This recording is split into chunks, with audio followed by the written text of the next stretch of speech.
Welcome to Shukla study point. आप सभी का स्वागत है आपके अपने YouTube channel Shukla study point में। मैं शिवम शुक्ला आप सभी दोस्तों का हार्दिक स्वागत करता हूं। आज के वीडियो के माध्यम से हम लोग चर्चा करेंगे बीए द्वितीय वर्ष तृतीय सेमेस्टर के छात्र छात्राओं के लिए हिंदी के नवीनतम पाठ्यक्रम के बारे में, जो कि राष्ट्रीय शिक्षा नीति 2020 के अकॉर्डिंग बताई गई है। आपको बता दूं कि अधिकतर विश्वविद्यालयों में यही सेम सिलेबस है, ठीक है। और सिद्धार्थनगर विश्वविद्यालय के सिलेबस में कुछ चेंजमेंट है, बाकी लगभग यही सिलेबस है, ये बात ध्यान रखिएगा। तो लगभग अधिकतर विश्वविद्यालयों में आपको यही पढ़ना पड़ेगा। बीए द्वितीय वर्ष तृतीय सेमेस्टर हिंदी, और हिंदी में आपको हिंदी गद्य के बारे में पढ़ना होता है। आप लोग अभी तक बीए फर्स्ट सेमेस्टर में आप लोग आए तो आप लोगों ने हिंदी काव्य पढ़ा, फिर आप लोग सेकंड सेमेस्टर में पहुँचे, आप लोगों ने कार्यालय हिंदी और कंप्यूटर के बारे में जानकारी अध्ययन करी, मतलब जानकारी ली।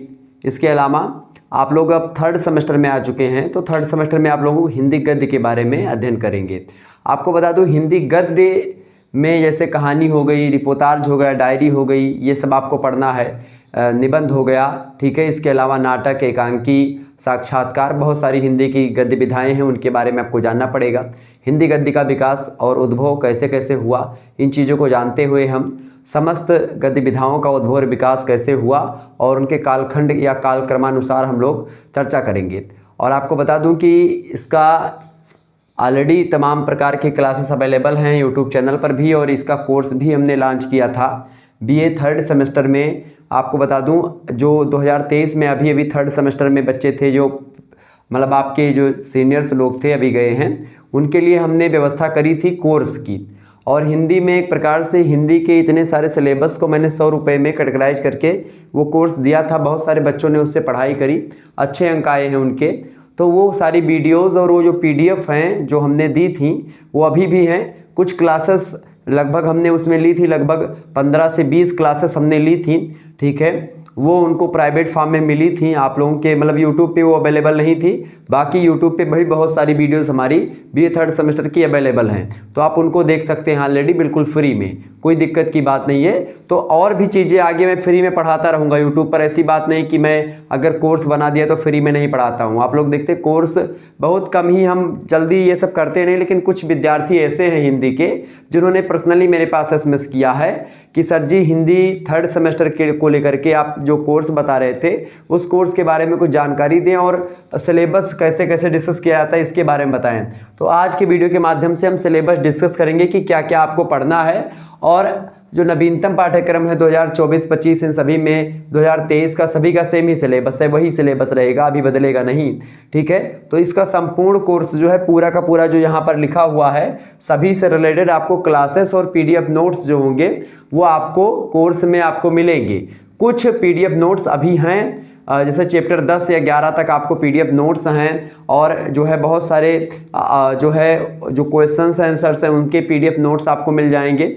तो ये सब PDF नोट्स और जो लेक्चर्स हैं खास करके उनकी प्लेलिस्ट जो हुई थी 2023 में अभी हमने पढ़ाया है, वो सारी क्लासेस हैं हमारे पास अभी उपलब्ध हैं। तो अगर आप में से कोई ये चाहता है कि हमको ये सारी चीज़ें अभी से पढ़ लेनी है, क्योंकि परीक्षा कब हो जाए कुछ पता नहीं है, बहुत जल्दी जल्दी परीक्षाएं करवा रहे हैं, तो अगर आप अभी से इसकी तैयारी प्रारंभ कर देंगे तो आप आगे चल करके अच्छे अंक प्राप्त कर सकते हैं। तो हिंदी में जिन छात्र छात्राओं को पूरा का पूरा कोर्स लेना है, जो कोर्स ऑलरेडी मैंने जो है बनाया था उन लोगों के लिए, तो वो कोर्स हमारे पास उपलब्ध है। तो अगर आप में से किसी को चाहिए तो आप लोग जो है उसके लिए आपको 100 रुपये उन लोगों ने पे किए थे, तो 100 रुपये आप भी पे कर दीजिएगा। और भी जो नई वीडियोस मैं बनाऊंगा, अभी सारे संपूर्ण क्लास हो नहीं पाई थी थर्ड सेमेस्टर की, लेकिन पेपर उतने में हो गया, तो जैसे पेपर हो गया तो फिर वहाँ पर हमने क्लास बंद कर दी, फिर फोर्थ सेमेस्टर को पढ़ाना प्रारंभ कर दिया था। तो उसमें अभी लगभग 15 से 20 क्लास हुई होंगी, और बाकी क्लासेस जो होंगी अभी होनी बाकी हैं। जैसे अभी क्लास आप देखते हैं भोला राम के जीव को लेकर के क्लास हुई थी, यूट्यूब पर पढ़ाया था, लेकिन विस्तार से भी क्लास नहीं हो पाई है। 30 बरस का साथी हो गया, कलम का सिपाही हो गया, ठीक है। इसी प्रकार से आप देखते भारतवर्ष उन्नति कैसे हो सकती है, मित्रता निबंध, अशोक के फूल, तुम चंदन हम पानी, ये उत्तरा फाल्गुनी के आसपास, इन सभी पर अभी क्लास नहीं हो पाई है। दीपदान पर एक क्लास हमने ली थी, लक्ष्मी के स्वागत पर क्लास नहीं हो पाई है। तो ये सब क्लासेस अभी बची हुई हैं। बाकी क्लास के यहाँ तो कोई कहानी, उपन्यास, नाटक, एकांकी, आलोचना, निबंध, यात्रा वृत्तांत, संस्मरण और रेखाचित्र, डायरी, रिपोर्टाज, आत्मकथा, जीवनी, अंश, इन सभी के एक प्रकार से जो उद्भव और विकास है इन्हीं को हमने पढ़ाया है। और ये क्लासेस आपको अभी मिल जाएंगी, उपलब्ध हैं। वो कोर्स में आपको मैं सेंड कर दूंगा, तो आप लोग देख लीजिएगा। यानी कि यूनिट 1 और यूनिट 2 मैंने पढ़ाया है। यूनिट 3, 4, 5 से इनसे जो इंपॉर्टेंट चीजें थी वो परीक्षा के दृष्टि से, चूंकि परीक्षा नजदीक आ गई थी तो हमने उसको पढ़ा दिया था, तो वो भी आपको कोर्स में संकलित हुआ वीडियोस मिल जाएंगे और उसके पीडीएफ नोट्स भी मिल जाएंगे। तो इस प्रकार से ये कुछ क्लासेस हुई गई हैं, लगभग 20 से 25 क्लासेस आपको जो है लगभग हो चुकी हैं, वो आपको मिल जाएंगी। उसमें मॉडल पेपर्स भी हैं और भी बहुत सारी वीडियो हैं, ठीक है। और यूट्यूब पर भी वो चीज़ें पड़ी हुई हैं, कुछ मतलब उसमें यूट्यूब पर मॉडल पेपर वगैरह पड़े हुए हैं। लेक्चर वाइज मतलब चैप्टर वाइज जो सारी वीडियोस आपको मिलेंगी वो यूट्यूब पर आपको नहीं मिलेंगी, वो प्राइवेट फॉर्म में आपको मिलेंगी। तो वो जब आप कोर्स लेंगे तब भी आपके पास लिंक मैं सेंड करूंगा और वो आप पाओगे। तो कोर्स आपको कैसे लेना, सबसे पहले आपको करना क्या, अगर आप में से कोई चाहता है लेना, पूरा पढ़ना चाहता है, तो बाकी पढ़ने के लिए आप शुक्ला स्टडी पॉइंट अगर यूट्यूब पर भी जुड़े हैं तो आपको विधिवत जानकारी मैं जो है परीक्षा के अंत तक देता रहता हूं। मतलब इतना ज़्यादा आपको मैं बता दूंगा कि आप परीक्षा में पास हो जाओगे। लेकिन आपको अगर एमए भी करना है हिंदी से, पीएचडी आगे चल करके करना है, ठीक है, उससे आपको प्रोफेसर बनना है हिंदी से, या टीजीटी पीजीटी निकालना है, नेट जेआरएफ की परीक्षा देनी है, तो आपको मेरे हिसाब से कोर्स पूरा पढ़ना चाहिए और लेना भी चाहिए, ठीक है। तो आपको अगर लेना है तो आप हमारे नंबर पर 91 61 93 60 62 इस पर आप लोग व्हाट्सएप एसएमएस कर दीजिएगा कि सर जी हमको बीए 3rd सेमेस्टर का कोर्स लेना है हिंदी साहित्य का, तो मैं आपको कोर्स उसमें आपको दे दूंगा। और एक नया ग्रुप मैं बनाऊंगा आप लोगों का, उसमें आपको जोड़ दिया जाएगा। गर्ल्स और बॉयज़ का ग्रुप अलग अलग होगा, उसमें आपको मैं ऐड कर दूंगा। तो जिनमें मतलब आप में से जिसको भी इंटरेस्ट है वो ले सकते हैं, जिनको इंटरेस्ट नहीं है वो यूट्यूब पर भी पढ़ सकते हैं। ऐसा नहीं है कि केवल कोर्स में ही मैं बताऊंगा, यहाँ पर यूट्यूब पर भी आपके लिए हमेशा डेली 2-3 क्लास या 1-2 क्लास होती रहती है शुक्ला स्टडी पॉइंट पर हर एक सब्जेक्ट की, और हर एक सब्जेक्ट आपको पढ़ाया जाता है। तो अगर जो छात्र लेने के लिए उत्सुक हैं, आप 91 61 93 60 62 पर आप लोग एसएमएस कर दीजिएगा व्हाट्सएप पर कि सर जी हमको कोर्स लेना है। वहाँ पर व्हाट्सएप पे आपको बताया जाएगा, एक स्कैनर मैं सेंड कर दूंगा, उस पर आपको मात्र 100 रुपये पे कर देने होंगे और उसका स्क्रीनशॉट हमारे नंबर पर, इसी पर 91 61 पर मतलब उसी पर आपको सेंड कर देना। जैसे आप स्क्रीनशॉट सेंड करोगे आपको ग्रुप से ऐड कर दिया जाएगा, या सबसे पहले आपके पास पीडीएफ नोट्स और जो वीडियोज़ हो चुकी हैं अभी तक वो सारी वीडियोज़ आपको मिल जाएंगी प्लेलिस्ट में, तो आप उनको आसानी से देख पाएंगे। प्राइवेट प्लेलिस्ट होगी तो उसमें केवल आप ही देख पाओगे, ये बात ध्यान रखिएगा। तो आप उसको देख पाएंगे। तो 91 61 93 60 62 पर आपको एसएमएस कर देना है कि सर जी हमको हिंदी बीए 3rd सेमेस्टर का कोर्स लेना है। तो अभी से जिनको प्रारंभ करना है या पढ़ाई करनी है वो वीडियोज हो चुकी हैं, आप लोग आसानी से उन वीडियोज़ को एक एक करके डेली एक वीडियो आप देखते रहिए। आप एक समय फिक्स कर लीजिए कि हमको रात में या दिन में जब भी आपको समय हो एक वीडियो डेली देखेंगे और उसका पीडीएफ नोट्स भी पढ़ेंगे। इस प्रकार से जब आप पढ़ते रहेंगे तो आपका सिलेबस समाप्त हो जाएगा परीक्षा के आते आते। आइए देखते हैं कि आपको पढ़ना क्या क्या है, ठीक है। देखिए सबसे पहले हम जान लेते हैं इकाई 1। 8 इकाइयों का सिलेबस हो गया है। 8 इकाइयों में आपका सिलेबस संपूर्ण बटा होता है जब से नवीनतम एजुकेशन पॉलिसी आई है, यानी कि जो राष्ट्रीय शिक्षा नीति आई है, नेशनल एजुकेशन पॉलिसी आई है। सबसे पहला इकाई आपको पढ़ना है हिंदी गद्य का संक्षिप्त इतिहास। हिंदी गद्य के संक्षिप्त इतिहास में खास करके हमको हिंदी कहानी का उद्भव विकास समझना है, हिंदी उपन्यास का उद्भव विकास समझना है, हिंदी नाटक का उद्भव विकास समझना है, हिंदी आलोचना का उद्भव विकास और हिंदी की जो अन्य गद्य विधाएं हैं उनका उद्भव और विकास समझना है। अब आपको यहाँ पर एक बात यहाँ पर समझ में आपको आ रहेगी कि हिंदी गद्य क्या है और हिंदी काव्य क्या है। हिंदी काव्य आप लोग पढ़ चुके हैं जिसमें कविताएं लिखी जाती हैं। हिंदी गद्य में क्या होता है, कहानी, रिपोर्टाज और ये सब आपको बताया कि भाई उपन्यास, नाटक, एकांकी, ठीक है, ये सब लिखे जाते हैं। तो गद्य में एक प्रकार से क्या होता है, अब आपको गद्य में कई सारी विधाएं हैं और हिंदी गद्य का विकास जो हुआ है 1850 के बाद से आप देखते हैं। हालांकि आप मान सकते हो 19वीं शताब्दी बोल सकते हो आप, ठीक है। 19वीं शताब्दी के मध्य तक आते आते हिंदी गद्य का विकास होता है और भारतेंदु युग में आकर के हिंदी गद्य का विकास होता है। खड़ी बोली के विकास में आप देखते हैं हिंदी गद्य का विकास होता है, ठीक है। भारतेंदु जी ने भारतेंदु जी से पहले भी आप देखते हैं हिंदी गद्य के विकास में राजा लक्ष्मण सिंह से लेकर के और बहुत सारे लोगों का, फोर्ट विलियम कॉलेज की भी बहुत भूमिका रही है, ठीक है। तो उन सभी चीज़ों के बारे में हम लोग चर्चा करने का प्रयास करेंगे। हमने चर्चा कर रखी है ऑलरेडी चैप्टर नंबर 1 में, हमने विस्तार से आपको बताया। तो चैप्टर नंबर 1 आप देख सकते हैं यूट्यूब पर बिल्कुल फ्री में, वो वीडियोज़ अवेलेबल हैं, तो आप यूट्यूब पर चैप्टर नंबर 1 भी देख सकते हैं, ठीक है। चैप्टर 2 की वीडियो भी फ्री में आपको अवेलेबल करवा दी हमने यूट्यूब पर, ठीक है। तो आप वो वीडियोज़ देख सकते हैं, चूँकि वो एक प्रकार से मैंने इसलिए करवा दी थी ताकि आप लोग जो है उसको देखें, और उसको देखने के बाद में तब आप निर्णय ले पाएंगे कि भाई हमको क्या पढ़ना क्या नहीं पढ़ना। विस्तार से हमने हर एक चीज़ को समझाया है, तो यहाँ पर आपको वही पढ़ना है। हिंदी गद्य का विकास आप देखते हैं 1850 के बाद से एक नई दिशा और एक नए लय के साथ आता है। तो आपसे पूछे हिंदी कहानी का विकास कब हुआ, हिंदी गद्य का विकास कब हुआ, तो भारतेंदु युग से हुआ। हिंदी कहानी की अगर बात करते तो हिंदी कहानी का विकास आप देखते हैं 20वीं शताब्दी में आकर के हुआ, मतलब 1900 ईस्वी 1901 इंदुमती किशोरीलाल गोस्वामी, वो तो अब नहीं रही, खास करके प्रथम कहानी हिंदी की। अब वो जो है माधवराव सप्रे की एक कहानी है, एक टोकरी भर मिट्टी, वो एक प्रकार से हिंदी की प्रथम कहानी हो गई है।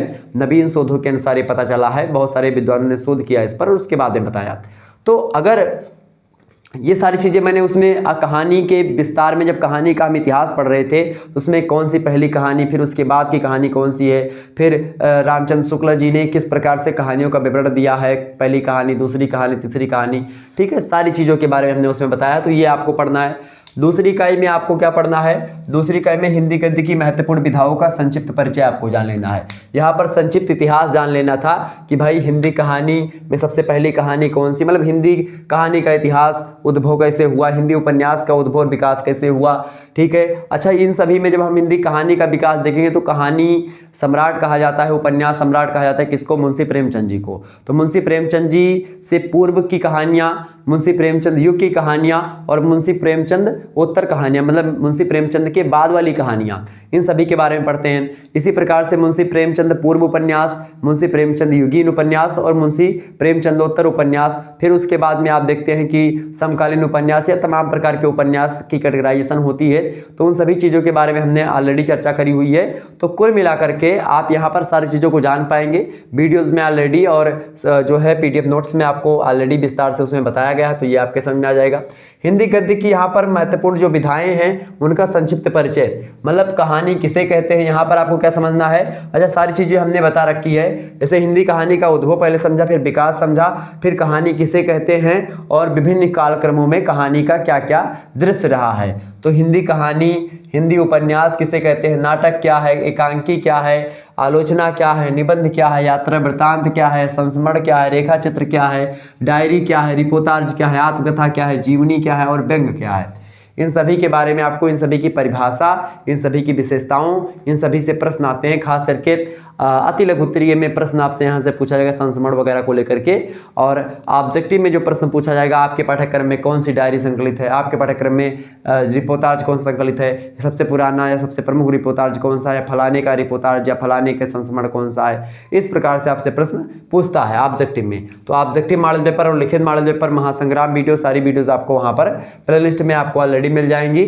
मतलब जब आप कोर्स लेंगे तो उसमें आपको विस्तार से हर एक चीज़ के बारे में बताया गया है। तो ये सब हो चुकी हैं ऑलरेडी क्लासेस, ठीक है। इसके अलावा अगर मैं आपको यहाँ पर बताऊँ, अभी कहानी, उपन्यास, नाटक, एकांकी सभी के बारे में आपको विस्तार से यहीं पर मैं बता सकता हूँ, अभी भी बता सकता हूँ, लेकिन वीडियो बहुत लंबा हो जाएगा और आप लोग लंबे वीडियोस को कम देख पाते हैं, रीच कम हो जाती है। तो इसीलिए आप लोग उस वीडियोस में अगर आप चाहेंगे तो देख सकते हैं। बाकी मैं और भी चीज़ों को आपको समझाने का प्रयास करूंगा। आप मॉडल पेपर पढ़े हुए हैं यूट्यूब पर, उसमें हमने इन सभी चीज़ों के बारे में चीज़ें बता रखी है। जैसे संस्मरण में क्या होता है, जो चीज़ें आपको याद आती हैं, बहुत कुछ इंपॉर्टेंट चीज़ें होती हैं आपको याद आती हैं आपके जो है पिछले लाइफ्स की। तो वो एक प्रकार, पिछले लाइफ का मतलब क्या होता है, जो बीत गया है उसकी जो इंपॉर्टेंट चीज़ें हैं वो आपको याद आती हैं, और वही जो चीज़ें आपको याद आती हैं वो आप लिख देते हैं एक साहित्यिक कलम के माध्यम से। रेखा चित्र में आप देखते हैं रेखाओं के माध्यम से बहुत कम शब्दों में बहुत सारी बातें बयां की जाती हैं, ठीक है। इसी प्रकार से डायरी में आप देखते हैं, डायरी के प्रकार के बारे में हमने चर्चा करा था। डायरी में आप देखते हैं क्या होता है, डायरी क्या है, डायरी जैसे आप लोग देखते तो दैनंदिनी जिसको आप कहते हैं हिंदी में डायरी को, ठीक है। जैसे एक साहित्यिक डायरी होती है और एक प्रकार से आम जीवन की डायरी होती है कि भाई एक रोज़ डेली डायरी लिख रहे हैं एक व्यक्ति हुए। और डायरी क्या होता है, कुछ लोग, कुछ जो साहित्यिक लोग होते हैं जब साहित्यिक तरीके से उसको लिखते हैं तो वो मानी जाती है डायरी। इसके अलावा इसी प्रकार से रिपोर्टाज होता है, एक रिपोर्ट टाइप का रिपोर्टाज। आत्मकथा होती है, जीवनी, आत्मकथा जीवनी में अंतर, बहुत सारा प्रश्न यहाँ को लेकर के मतलब कि बहुत सारे विश्वविद्यालयों में आया हुआ है, तो उसके बारे में हमने आपको बताया था। जीवनी क्या है, आत्मकथा क्या है। जीवनी में आप देखते हैं कि भाई किसी के दूसरे के जीवन की जीवनी लिखी जाती है, मतलब कि कोई दूसरा लेखक होता है और किसी दूसरे के जीवन पर वो लिखता है तो उसको बोलते हैं जीवनी। जैसे कि यहाँ पर आपके पाठ्यक्रम में संकलित है कलम का सिपाही। कलम का सिपाही किसे कहा जाता है हिंदी साहित्य में? कलम का सिपाही मुंशी प्रेमचंद को कहा जाता है, चूँकि उन्होंने 300 से अधिक कहानियाँ लिखी, बहुत सारे उपन्यासों का रचना करी, खास करके कर्मभूमि, रंगभूमि, गोदान, गबन, इन सब जैसे उपन्यासों की रचना उन्होंने करी। ठीक है, उपन्यास सम्राट कहा जाता है, तो उनको कलम का सिपाही कहा जाता है। और उनके पुत्र हैं अमृत राय, मुंशी प्रेमचंद जी के लड़के हैं अमृत राय। मुंशी प्रेमचंद जी का घर जो है लमही में है, वाराणसी में पड़ता है। मैं गया हूँ वहाँ पर और वहाँ पर मैंने भ्रमण किया हूँ। उनका जो घर है वहाँ पर मैं ऊपर भी गया हूँ। उनके 2 मंजिले का घर था, एक पुराने ज़माने का घर बना हुआ, सफ़ेद सफ़ेद रंगा हुआ है, एक द्वार पर कुआं है, तालाब है, कई सारी चीज़ें हैं जो। तो मुंशी प्रेमचंद जी के घर पर मैं जब गया था तो मैंने खूब घूमा और एक प्रकार से उनके जन्मदिन के अवसर पर मैं गया था, अभी जन्मदिन हाल ही में था, तो उनके घर पर मैं गया था तो बड़ा ज़बरदस्त है। तो उनके पुत्र है अमृत राय जी। तो अमृत राय जी ने लिखा कलम का सिपाही। अब कलम का सिपाही क्या है? जीवनी है। किसकी जीवनी है? मुंशी प्रेमचंद की जीवनी है। मुंशी प्रेमचंद जी के बारे में उन्होंने लिखा है, तो वो हो गई मुंशी प्रेमचंद की जीवनी। मतलब जीवनी क्या है? कोई दूसरा लेखक या कोई दूसरा साहित्यकार किसी दूसरे बड़े या पहुँचे हुए लेखक या एक प्रकार से किसी अन्य जो है विशेष व्यक्ति के बारे में जब लिखता है या साहित्यिक तरीके से लिखता है तो उसको हम बोलते हैं जीवनी। लेकिन आत्मकथा क्या होती है? लेखक भी वही होगा, अपने बारे में ही लिखेगा। तो एक प्रकार से आत्मकथा होती है खुद के बारे में साहित्यिक विधाओं का या साहित्यिक तरीके से लिखना, ठीक है, अपने संपूर्ण जीवन के बारे में, तो वो आत्मकथा होती है।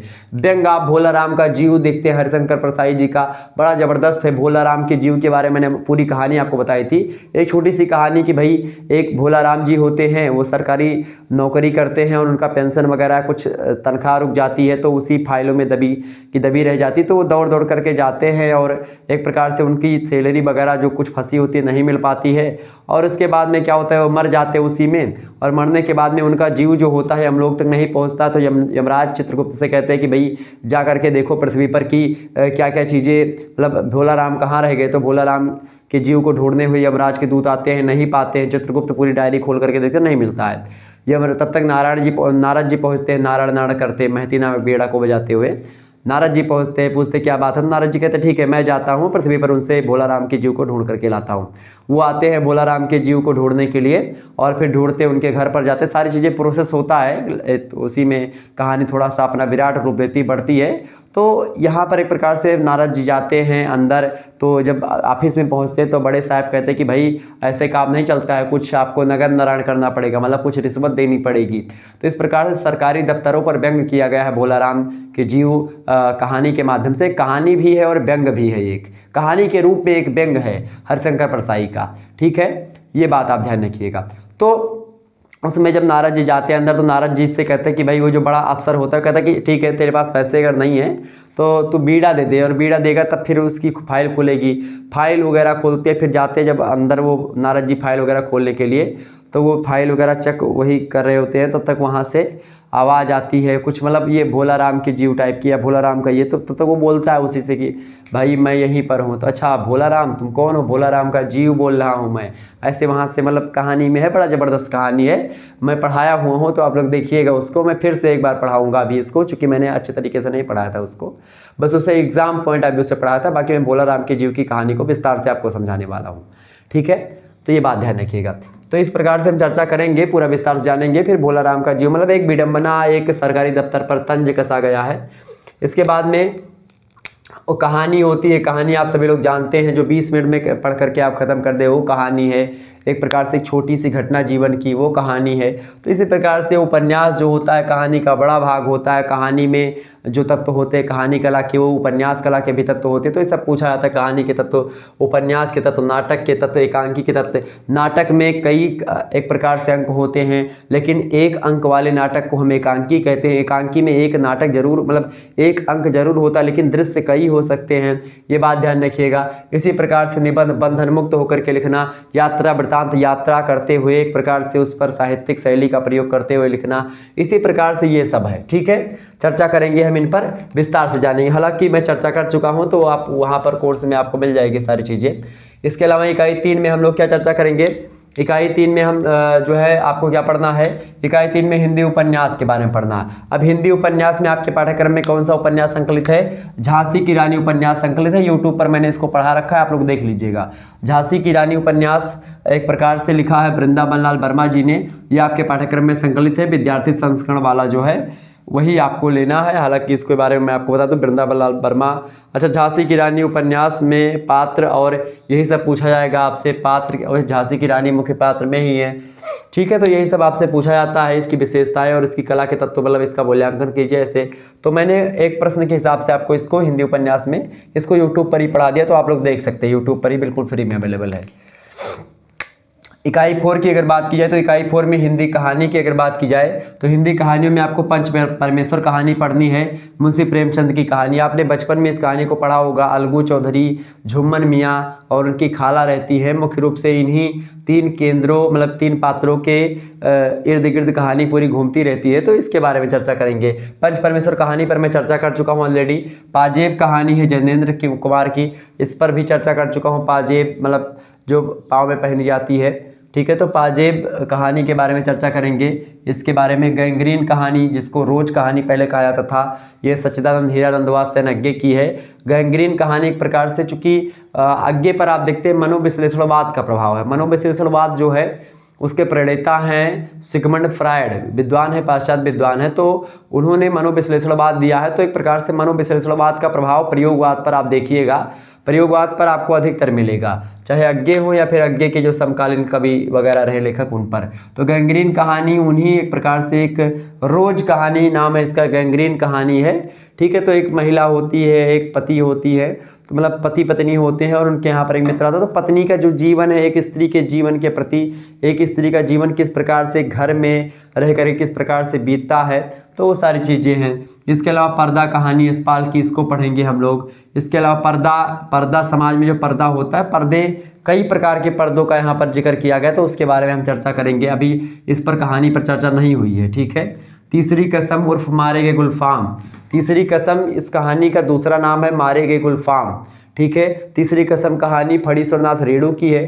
फणीश्वरनाथ रेणु मूल रूप से आंचलिक कहानीकार हैं, गांव से रिलेटेड कहानियां लिखते हैं, मतलब गांव के परिदृश्य में इनकी कहानियां या गांव के वातावरण को लिए हुई होती हैं, और इस प्रकार की कहानियों को हम आंचलिक कहानी कहते हैं। अर्थात ऐसी कहानी जो गंवई परिवेश की होती हैं, उन कहानियों को हम आंचलिक कहानी कहते हैं। और इस प्रकार के कहानी लिखने वाले व्यक्ति को हम आंचलिक कहानीकार या आंचलिक मतलब उसके आगे लगते, चाहे आंचलिक वो उपन्यास लिख रहा हो, चाहे आंचलिक कहानी लिख रहा हो, तो अंचल विशेष से रिलेटेड कहानियां लिखते हैं। तीसरी कसम और मारे गए गुलफाम, ये कहानी में आप देखते हैं एक हीरामन रहता है व्यक्ति, वो एक प्रकार से बैलगाड़ी चलाता है, और एक हीराबाई जो नौटंकी में डांस करने वाली हैं, मतलब नृत्य करने वाली है, सुंदर हैं, खूबसूरत हैं।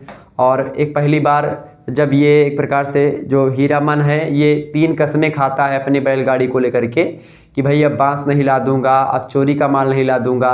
और तीसरी कसम खाता है कि भाई अब किसी नौटंकी वाली को मैं नहीं बैठाऊंगा अपने उसमें, क्योंकि वो काला चिट्टा होता है, लंबा चौड़ा होता है, और मतलब थोड़ा सा एकदम करिया करिया है हीरामन, एकदम काला है, चिट्ठा है, लंबा चौड़ा है, एकदम से मुस्टंडा जिसको बोलते हैं वैसा है। और हीराबाई बहुत सुंदर है, कोमल त्वचा है उसकी। हीरामन की गाड़ी में बैठती है रात के अंधेरे, मतलब रात में, और लंबा सफ़र होता है ही, और मतलब उसी में थोड़ा बहुत बातचीत होती है, जो है महुआ घसियार इनके उसी में गीत गाए जाते हैं इन लोगों के द्वारा। इस प्रकार से थोड़ा सा लगाव होता है। और तीसरी कसम मैंने आपको बताई हुई है, आगे मैं चर्चा भी कर लूँगा इस पर।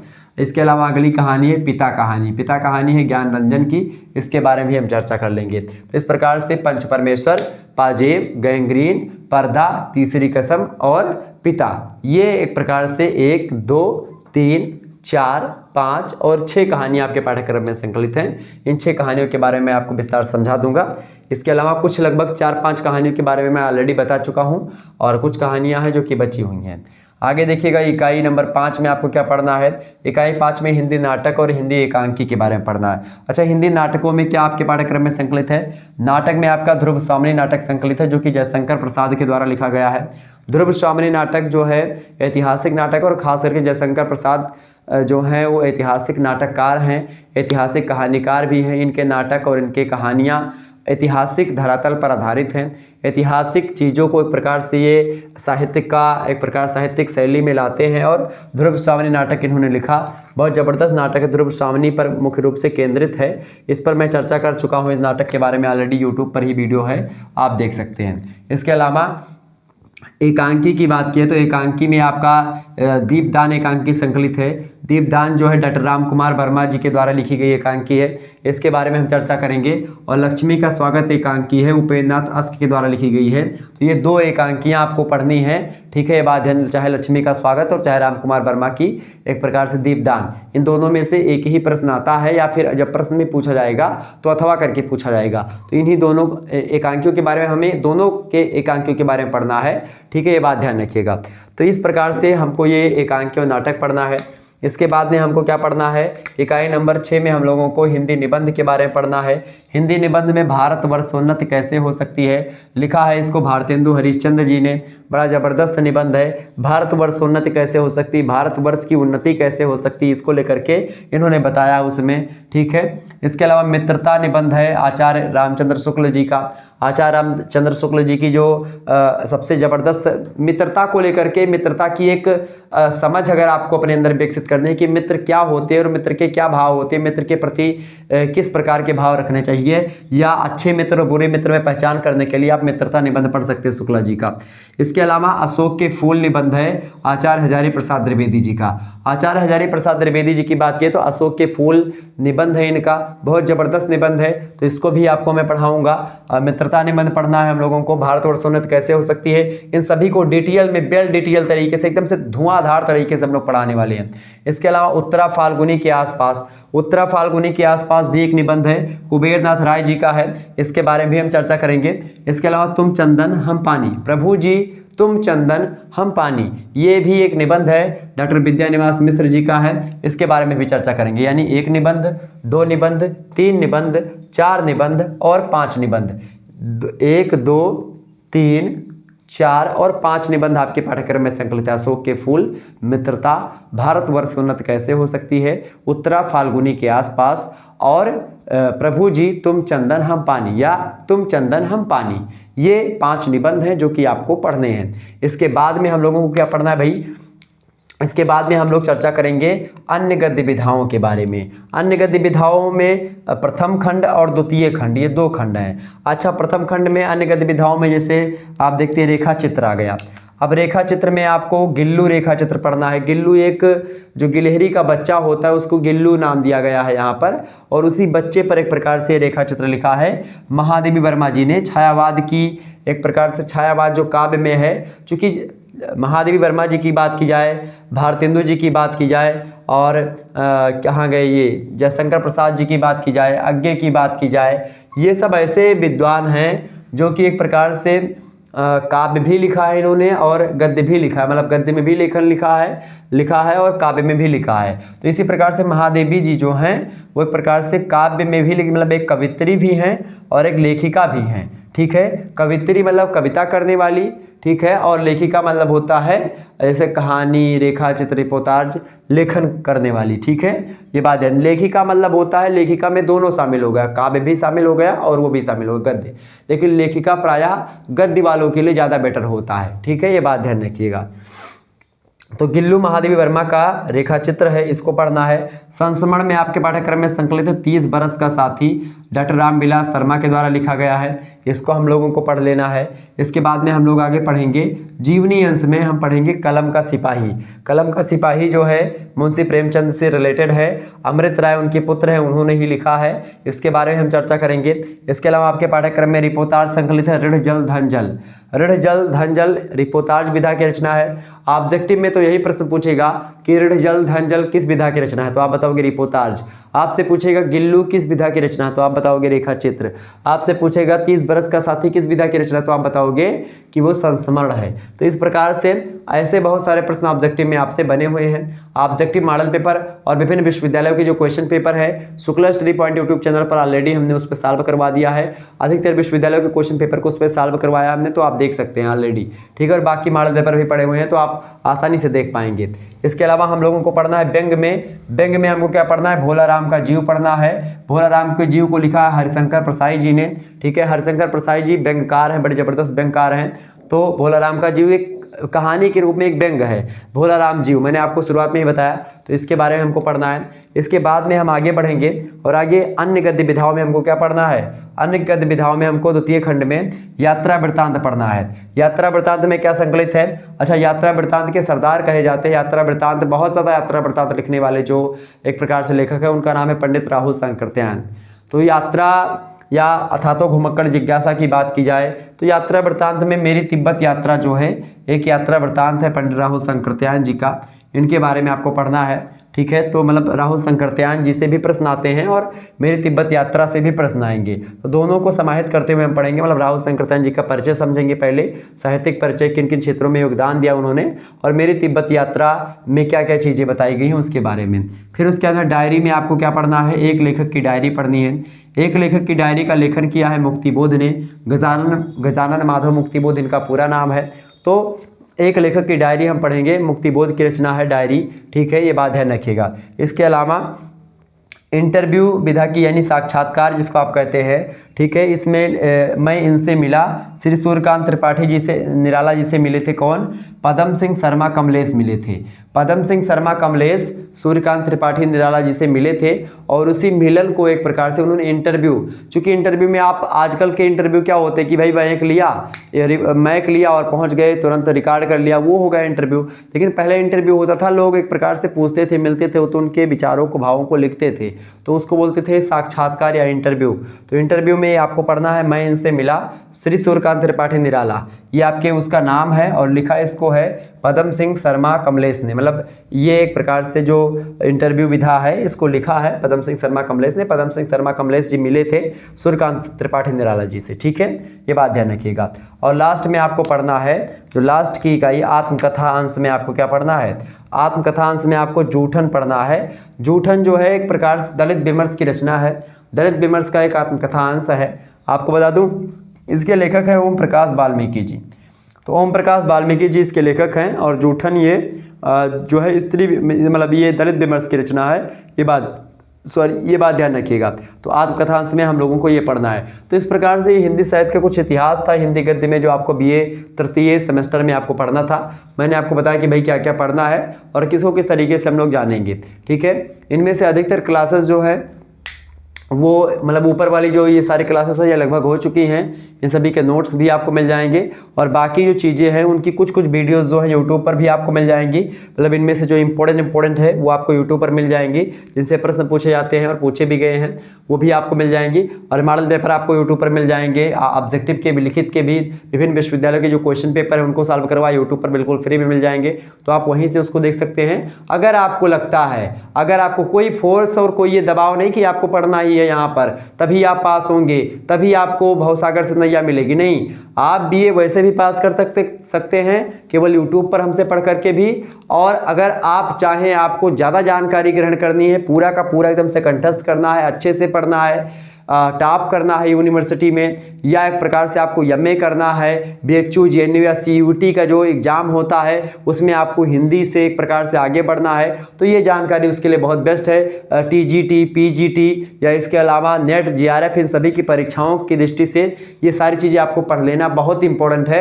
और मेरे हिसाब से आप में से सभी को पढ़ना भी चाहिए सारे के सारे सिलेबस को, चूँकि जब आप पढ़ेंगे और हिंदी भी आप पढ़ रहे हैं तो हिंदी के बारे में रुचि पैदा नहीं होगी जब तक आप उसके पूरे सिलेबस को नहीं पढ़ेंगे। इसीलिए खास करके मैं हिंदी को लेकर के बहुत ज़्यादा एक प्रकार से वो रहता हूँ कि ताकि हिंदी जब आप पढ़ेंगे तो चूँकि भारत में रह करके अगर आप हिंदी नहीं जान पा रहे हैं, हिंदी के बारे में सही तरीके से अध्ययन नहीं कर पाते हैं, तो फिर आप समझिए कि, और हिंदी आप बीए पढ़ रहे हैं फिर भी आप अच्छे तरीके से नहीं पढ़े हैं, तो एक प्रकार से थोड़ी सी वो अपने आप में थोड़ा सा दूसरी तरीके टाइप का लगता है और लगता है कि भाई हम किस जो है कहाँ से आए हैं, कौन है ये लोग, कहाँ से आते हैं, ठीक उस प्रकार की फीलिंग आती है।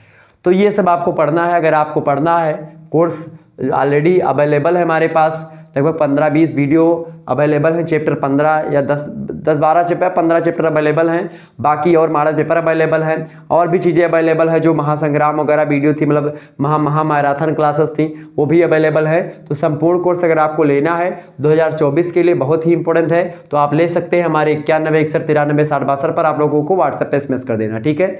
धन्यवाद। चलिए फिर मिलते हैं नेक्स्ट वीडियो में, तब तक के लिए। अच्छा, ये जो आप जो है इस पर जो मैं स्कैनर सेंड करूंगा, जब आप व्हाट्सएप पे SMS करोगे तो आप किसी से भी पैसा 100 रुपये सेंड करवा सकते हैं, किसी से भी, ठीक है। 100 रुपये चार्ज इसलिए मतलब बहुत कम रखा गया है, और इसीलिए इसको मैंने रखा है, और आगे क्लासेस आपकी होती रहेंगी, इसीलिए मैंने इसमें रखा है। क्योंकि इससे क्या होता है कि आप जब कुछ रुपए दे देंगे तो उसके बाद में आप थोड़ा सा मन लगा करके पढ़ेंगे। और चूंकि यूट्यूब पर मैं देखता हूँ लोग पढ़ते तो हैं, लेकिन बहुत सारे लोग बीच बीच में बातें करते तो डिस्टर्बेंस होता है, तो उतना अच्छा नहीं लगता, माहौल क्रिएट नहीं हो पाता है, ठीक है। जब मैं एकदम से फ्री में पढ़ाता हूँ तो आप लोग सोचते हैं कि भाई कि फ्री में जब मिल रहा है तो तो क्या है यार, क्या पढ़ा रहे। लेकिन जब आप उसी के लिए थोड़ा सा पैसे खर्च करेंगे तो एक अलग फीलिंग आपको उत्पन्न होगी, और उसमें पढ़ने में मज़ा भी आएगा आपको, ठीक है। ये बात ध्यान रखिए। और ज़्यादा 100 रुपये किसी प्रकार का कोई ज़्यादा रकम तो है नहीं, बहुत कम, मैंने बहुत सोचा उसके बाद में ये चीज़ें की हैं। अगर आप में से किसी को लेना तो आप ले सकते हैं, अगर आप में से नहीं लेना तो बिल्कुल आप फ्री में यूट्यूब पर भी पढ़ सकते हैं, ठीक है। ये बात ध्यान रखिएगा। और बाकी क्लासेस जैसे ज्योग्राफी की, पॉलिटिकल साइंस की, इन सभी की ऑलरेडी प्लेलिस्ट में BA 3rd सेमेस्टर की अवेलेबल हैं। अगर उनको भी आपको चाहिए, आप किसी भी सब्जेक्ट से हैं, अगर आपको चाहिए कि भाई हमको पढ़ना है, जो आपने क्लासेस अभी तक ले चुके हैं, आप उन सभी की वीडियोस आपको देखनी है, तो आप कोई भी सब्जेक्ट लिए हुए हैं तो आप हमारे नंबर 91 61 93 60 62 पर SMS करिएगा। अनिवार्य प्रश्न पत्र से लेकर के को करिकुलर या ये सब प्रश्न माइनर वगैरह सबके प्लेलिस्ट मैंने बना रखी है यूट्यूब पर ही। अगर वो भी आपको नहीं मिल पा रही तो भी आप हमारे नंबर पर 91 61 93 60 62 पर आप SMS करिएगा, मैं आपके पास वो सारी चीज़ें सेंड कर दूंगा, प्लेलिस्ट सभी की सेंड कर दूंगा, आप आसानी से अभी से तैयारी कर लीजिए। तो अगर आपको लगता है मतलब कि आपके पास मतलब और कोई सिलेबस है, उसके लिए कोई चार्ज वगैरह नहीं है, आप SMS कर सकते हैं, हमसे डायरेक्ट जुड़ सकते हैं आप 91 61 93 60 62 नंबर से। ये मेरा व्हाट्सएप नंबर है और मेरा खुद का नंबर है, तो आप लोग जुड़ सकते हैं इससे आसानी से। मैं आपको सारी चीज़ें, हालांकि आपको ज़्यादा कॉलिंग नहीं करनी है, फ़ोन ज़्यादा नहीं करना है, बस व्हाट्सएप पे SMS करना है। और जब भी मैं रात बिरात खाली होऊंगा 12-1 बजे, तब मैं आपके SMS को देख लूँगा, या दिन में भी मैं खाली होता हूँ तो मैं देखता रहता हूँ, हमेशा सभी का रिप्लाई भी देता रहता हूँ, ठीक है। ये बात ध्यान रखिएगा। तो किसी प्रकार की कोई समस्या, ज़्यादा समस्या होगी, अगर समस्या का निदान हमारे लायक होगा तो मैं कर दूंगा, अगर नहीं होगा तो मैं आपसे माफ़ी मांग लूँगा कि भाई ये हमारे बस की बात नहीं है। ओके, धन्यवाद। मिलते हैं फिर नेक्स्ट वीडियो में, तब तक के लिए जय हिंद जय भारत। आप सभी का बहुत बहुत धन्यवाद, हमारे से जुड़ने के लिए बहुत बहुत धन्यवाद।